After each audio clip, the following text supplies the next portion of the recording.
This time on MegaTruckers, two drivers tackle an epic trip to Tasmania and run into problem Ryan's stuck at the bottom of the range. I'm at the top of the range. A major spanner in the works. after problem That's what's left of a blown tyre. after problem. We have a 300-tonne problem here in Melbourne. If we miss this boat, might be on 20 grand an hour. An emotional debut for the boss's painstakingly restored Mack, The most important category to me would be the best Mack category. dedicated to the man who made him a MegaTrucker. If the breaker could take that trophy away, that'd just be icing on the cake. But one wrong turn Where are they going? and it could all end in tears. It's a race against the clock. It'd break my heart not being able to be judged. That would not be cool. Heavy haulage is a tough and uncompromising industry, especially for the equipment.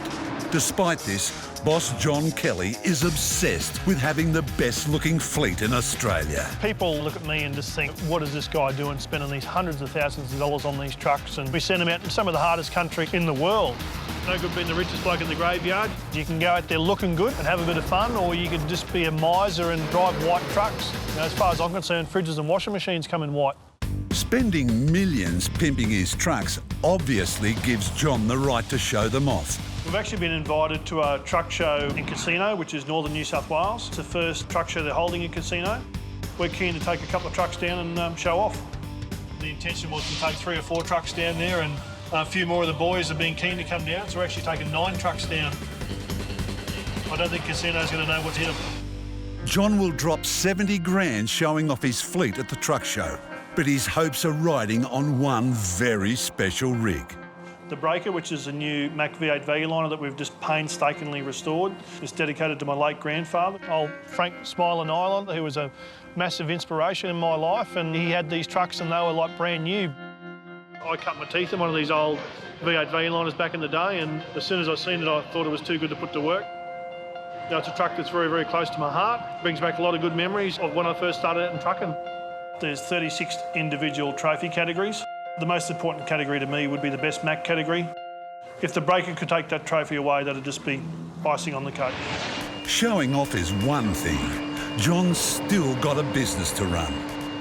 He's entrusted young gun Ryan and veteran Mack to haul 2 giant diesel locomotives with a combined weight of 130 tonnes. It's our first job that we're doing for Tasrail, very big client, very, very safety conscious. So it's a big deal to show that we can perform. This tray weighs a whopping 65 tonne. That's why you wear a hard hat, wear all your fleet of gear, and you've got to be cautious. The mission is to haul the locomotives 2,200 kilometres from Brisbane to Tasmania. Ryan and Mack have 4 days to reach Melbourne, where they're booked on a supersized ferry to cross the Bass Strait. If they miss the deadline, it will cost John tens of thousands of dollars waiting for new permits and the next crossing. We can't afford ups. They're just a bit of a no-no around here. So the pressure's on, yeah.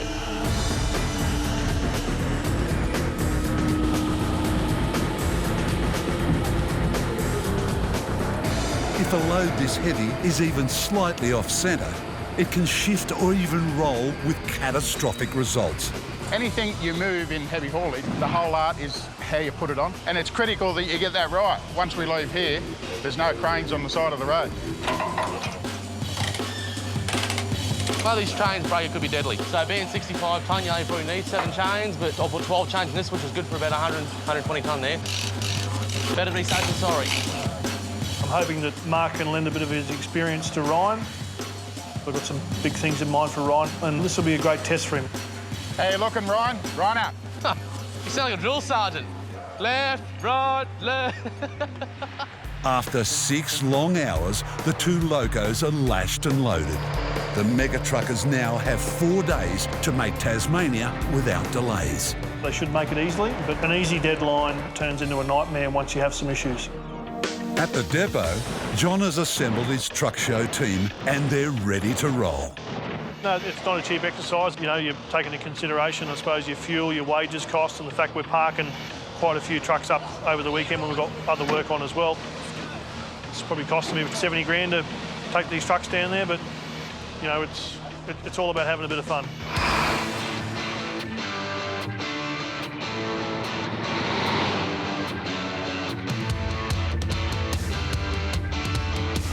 belting down the highway, looking back in the mirror and seeing these 8 cool trucks forming a pretty cool convoy. Pretty proud moment. I don't think there'd be 9 cooler trucks in the nation. The guys loved it, absolutely loved it. Thundering down that road as part of that convoy. They just got a fat on.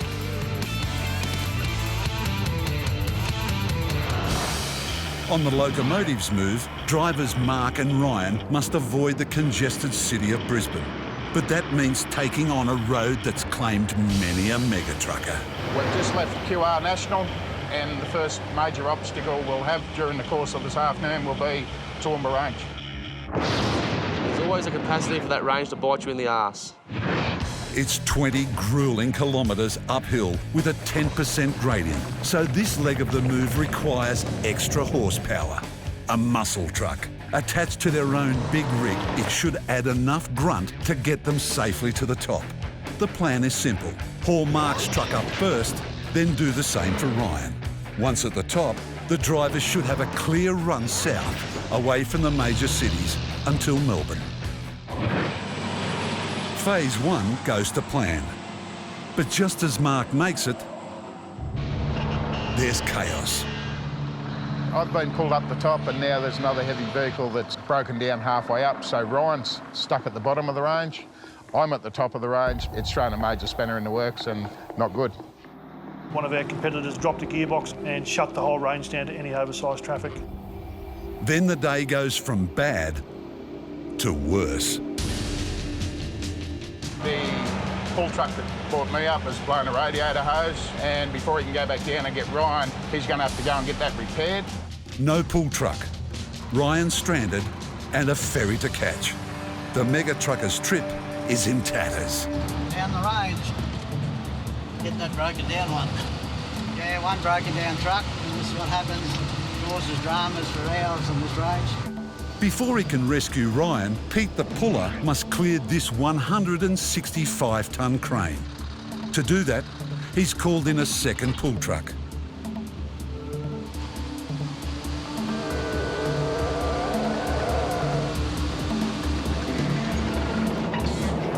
But they still can't budge the mammoth load. Then Pete has an idea. Increasing the weight at the rear of the yellow pull truck should give it more traction, allowing the tyres to get a firmer grip on the road. If this doesn't work, we'll have to bring another truck down. Now for the horsepower to do the work.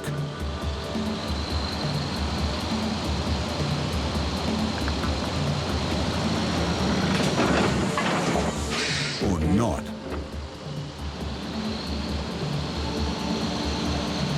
Finally, it works. After 6 hours, the breakdown is cleared. But it's not quick enough for Ryan. It's getting too late, it's getting too dark. No. So, Just ring Pete the puller and... yeah, I'll let him know. I've got the range tomorrow morning. Well, leave at 3 o'clock. To the pub. What a joke. 260 kilometres south, John and his truck show team hit the town of Casino. Pole position here in the main street with the trucks. Bit of a mini truck show before we even start. Time to have a shower and saddle up and go out for the night. The boys have got some plans on partying on long into the hours, but you know, polishing comes hard when you've been on the booze all night. We want to win some trophies tomorrow. I think the Mack that John's just done up, the value liner, I think that'll go well. We don't win best fleet. It's definitely rigged. I think we're in for a good chance tomorrow, but the boys are out of the blocks pretty quickly here tonight. I think Dave Pansino's on about his 10th beer. So the plan for the morning is to get these guys' sorry asses out of bed, get these trucks looking to their best potential, and hopefully we're a force to be reckoned with tomorrow. Jump around! Jump around! It is 4:45 and I'm finally getting to pull up the range after many hours waiting. On the locomotives move, MegaTrucker Ryan is 15 hours behind schedule. He's got just 2 days to be on a ferry 1,500 kilometres away in Melbourne. So 3 months has been booked in, so we've got to get out there and get on time. We're off finally. The pull truck drags him 20 kilometres up the Toowoomba range. With Pete the bull on the job, we'll be having an issue. So he knows his shit up that hill. I reckon he knows every metre off by heart. Thanks, Pete. No issues. Righto. Rock and roll. Objective of the day is to catch Mack ASAP. But we got some miles to make. 300 kilometres to the south, Mack decides to wait for Ryan. It's a risk. Missing the ferry to Tasmania could cost boss John tens of thousands of dollars. When Ryan catches up, it proves a good call. Ryan's blown a tyre on the inside. Done a good job on it. When I was young, I used to bite them off with my teeth. Have a bit of a play in the mud and the blood and the dirt and the grease. That's what's left of a blown tyre. Just gonna have to drop him straight down, mate, like that. Some oil lines. As one of the greatest backs ladies you'll ever see in the heavy haulage industry. Looking for an escaped gorilla. The result is now that today we're hours behind schedule. We have a boat to catch in Melbourne. Basically, we're up against it. The morning after, the night before, in Casino. Yeah, they're all up, all fine. Well, yeah, they're all up. She was a bit of a show in there last night, yeah, that's for sure.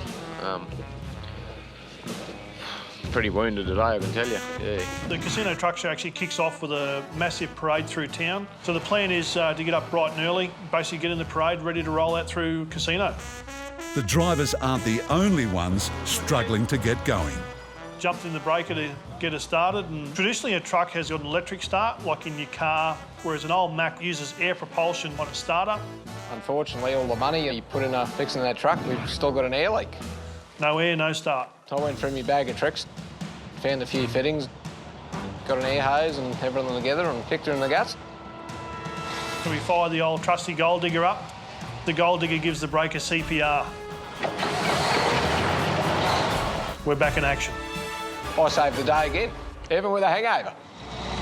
We were flying blind. We didn't know whether we're going to be only 10 trucks turn up. It'd be pretty embarrassing if it's a 15-truck show and we bring 10.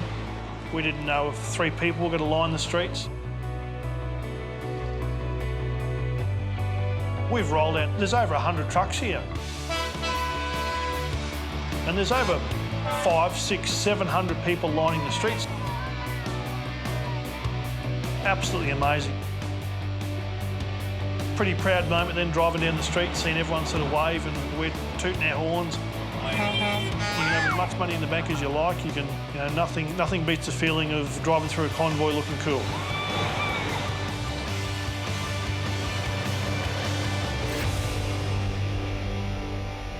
Straight after the convoy, we've got to go into the main arena and assemble these trucks ready for judging. Bit of spanner in the works. One of the boys has taken a wrong turn. Next thing you know, we're in the back streets, don't know where we are. Oh, where are they now? Where are they? And this is a small country town. We can move 500 tonne across Australia, no dramas, and we can't find the field for the frickin' truck show. It's now the race against the clock to make sure we get the entry forms in for the judging. It'd break my heart coming all this way and not being able to be judged. That would not be cool. 780 kilometres south, it's a 4:30 a.m. start for Mack and Ryan. The breakdown and the burst tyre have left them hours behind schedule. Handbag. Come on, it's daylight. We've got to go. Yeah, what? Get up. No. Time to go. Leave a beauty sleep. Doesn't work. Miles to make, so you need to get your ass out of bed. Their ferry leaves Melbourne in 14 hours. Ahead is an anxious 800-kilometre drive. We're about 100 k's behind where we wanted to be. Nothing at all can go wrong today. Not one thing.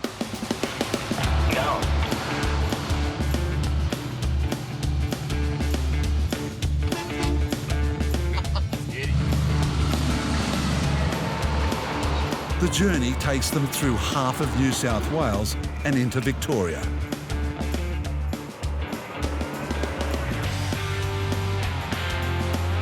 It's a relief when Melbourne's skyline finally comes into view. We've got about 2 hours up our sleeve. It'll take us about another hour to get over to the wharf area. I've been assured by my good boss in Brisbane that it's daylight saving down here, so we had an extra hour up our sleeve. I don't know how he figured that.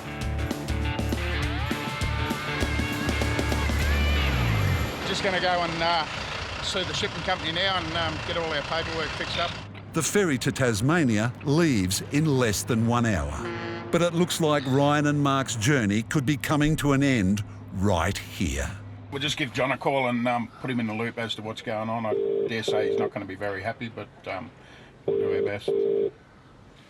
John Kelly. Yeah, John, Mark, mate, how you doing? How you going, bud? Good. Mate, we have a 300-tonne problem here on the wharf in Melbourne.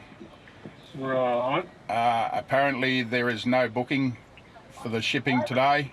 But how the that up? Like, you go talk to the operations people down there at the wharf and you tell them if we miss this boat, mate, they're on 20 grand an hour.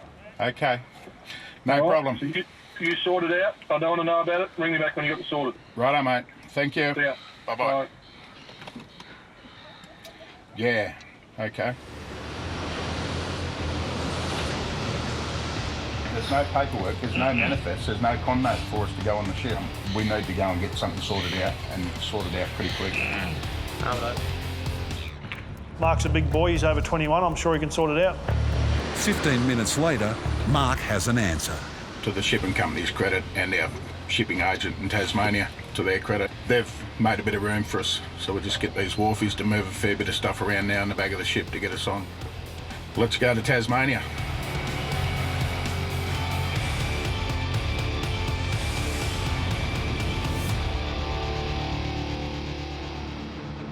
After 10 hours crossing Bass Strait, the MegaTruckers reach Tasmania. It's been a marathon move through 3 states. But before they can deliver the locos, there's one final inspection.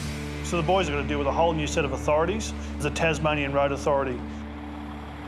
They're just making sure that we're within the guidelines and everything's okay.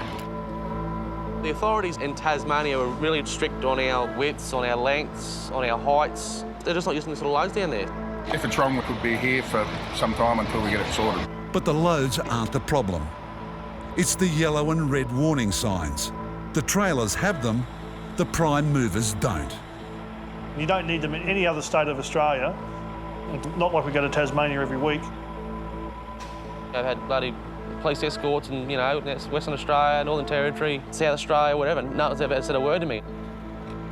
So they've fined the boys a whole $60 per truck for something as trivial as that. Let's go down and unload, get these bloody things on. In Casino, John and the team finally find their way to the truck show. We literally pull in with 3 minutes to spare, park the trucks up. It's a race against the clock to make sure we get the entry forms in and all our trucks are in for the judging. We've got the judgment forms in by the skin of our nose. It's about then we've had a look around and realised there's over 100 trucks here and there's some pretty cool trucks amongst them. That's probably going to give us a pretty good run for our money. And I'm thinking, it's a pretty big job cleaning 3 or 4 of these trucks, but it's a stupid big job trying to clean 9 of them to get them up to that standard. So I'm sort of half regretting bringing 9 trucks down. The boys are massively under the pump to make sure these trucks get absolutely pimped out to the max. The judges are being very, very thorough, and I'm thinking, I hope we're ticking all the boxes, and I hope we've done our homework, and I hope the boys have had the polishing rag out in the right spot. So pressure's on.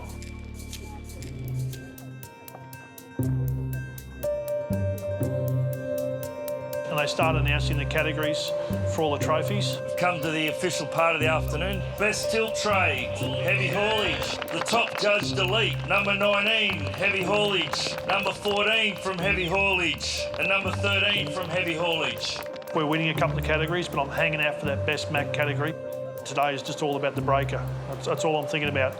And it's clear to me that the mongrels are keeping the best Mack to last. They must know that I'm champion of the bit. After copping a fine, Ryan and Mark are back on track to deliver their 2 locomotives. One of my biggest issues is actually going through Tasmania. I've never been through Tasmania before. Tasmania don't believe in big trailers. Just about there, mate. We'll just get down in the wrong side this intersection down here. Tasmania is well renowned for its tourism. It ain't built for heavy haulage. We only have 5 or 6 inches on the front left-hand side of the truck and dolly and probably 2 inches on the back left side. The infrastructure around where these guys have to drop these locos is very, very tight. What happens if we mess it up? We do major damage. We won't have a lot of rooms under here. With lowered trailers, can't hear any creaking and banging back there, so hopefully the locomotives make it under the bridge with inches to spare. Rock 'em now, Mark. No, thanks, mate. Finally, they make the delivery depot. Beset by breakdowns, burst tyres and delays, Ryan and Mark's 2,400 kilometre journey is over. Pretty cool enough for you. You wouldn't be telling it, you're working too hard. The last task is to secure the locomotives for the final lift. Get this out of the way, and we're going to have a couple of ginger beers tonight, I suppose, and let our hair down a bit. Each of their rigs has burnt through $15,000 worth of diesel to help Tasmania's railways keep on track. You know, Mark and Ryan did a really good job. A simple run turned into a very hard run from the get-go. Basically the money shot right here. And they caught up time, and Ryan's come away and has learned a lot from Mark's experience. There's a section in there that doesn't want to play. Once the logos are attached to their bogies, beautiful. The job is officially over. I think they deserve the ginger beer that they're due. In Casino, John's trucks have won 8 trophies. Now it's the moment of truth for the restored Mack he dedicated to his late grandfather. All right, last but not least, best Mack. They announced best Mack category. There was a first and second prize. Second goes to number 17, Heavy Haulage Australia. Second prize went to the Lone Ranger. And I'm going, oh, what's got first? Because that Lone Ranger, that's a pretty cool truck. Like, you've got to have a pretty special truck to beat that. And they announced first prize. First goes to number 11, Heavy Haulage Australia. No, the breaker won it, and I was just sort of knocked me over with a feather. That was fantastic. I'd just like to say thanks for my guys for taking the weekend off, and it's always good to get out amongst all you good people and have a bit of fun and show off. Thanks for your support and your kind comments, and keep on trucking.